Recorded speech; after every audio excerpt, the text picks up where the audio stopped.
আসসালামু আলাইকুম, সবাইকে স্বাগতম।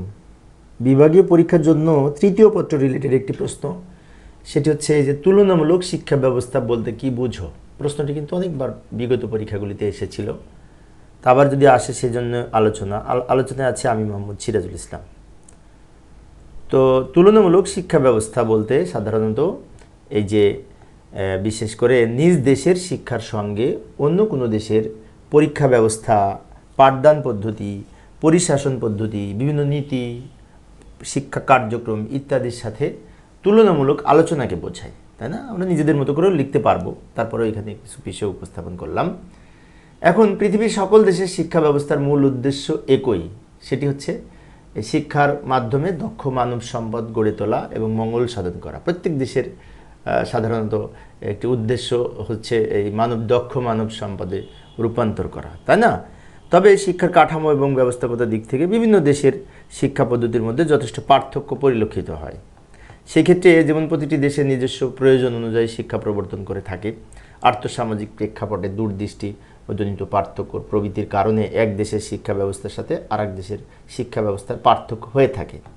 তবে অন্যান্য দেশের শিক্ষা ব্যবস্থার সার্বিক বিষয় পর্যালোচনার মাধ্যমে একটি দেশের, বিশেষ করে একটি দেশ তার নিজের শিক্ষা ব্যবস্থার উন্নয়ন ঘটাতে পারে।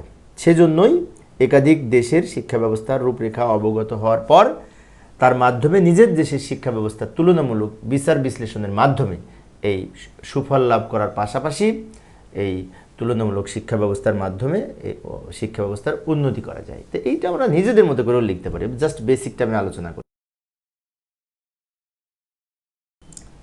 পরের প্রশ্নটি হচ্ছে তুলনামূলক শিক্ষার লক্ষ্য ও উদ্দেশ্য সমূহ আলোচনা করুন। এই প্রশ্নটা না আমি পয়েন্টগুলি আলোচনা করব। তো পয়েন্টগুলি আলোচনার জন্য এখানে আমি একটা ছন্দ রচনা করেছি।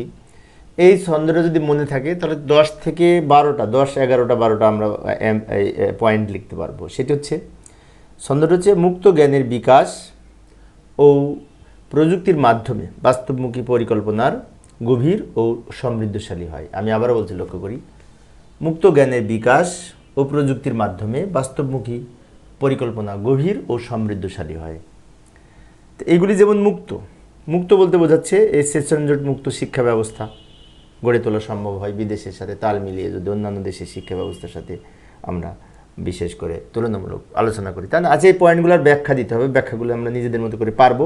আমি মূলত এই উপরের সেন্টেন্সটা দেখে আমি নিজে পয়েন্টগুলো লিখে দিচ্ছি। তারপর জ্ঞানের দ্বারা এই যে এই নিজস্ব জ্ঞান ভাণ্ডারের উন্নয়ন, তারপরে হচ্ছে বিকাশ, বিতে হচ্ছে বিশ্বের সাথে তাল মিলিয়ে শিক্ষা ব্যবস্থা, কাতে হচ্ছে বিশ্বমানের কারিকুলাম, সতে হচ্ছে প্রয়োজনীয় সংস্কার ও উন্নয়ন। এই বিকাশের মধ্যে 3টা আছে, বিকাশ হ।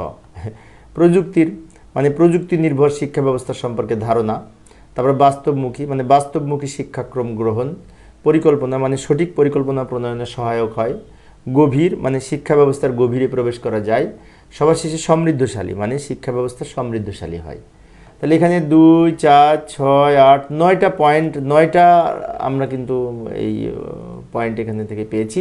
এর বাইরে আমরা আরও লিখতে পারি, যেমন তথ্য প্রযুক্তির ব্যবহার সহজ হয় বিদেশের সাথে, আমরা যদি বিদেশের বিভিন্ন তাল মিলিয়ে লেখাপড়া করি।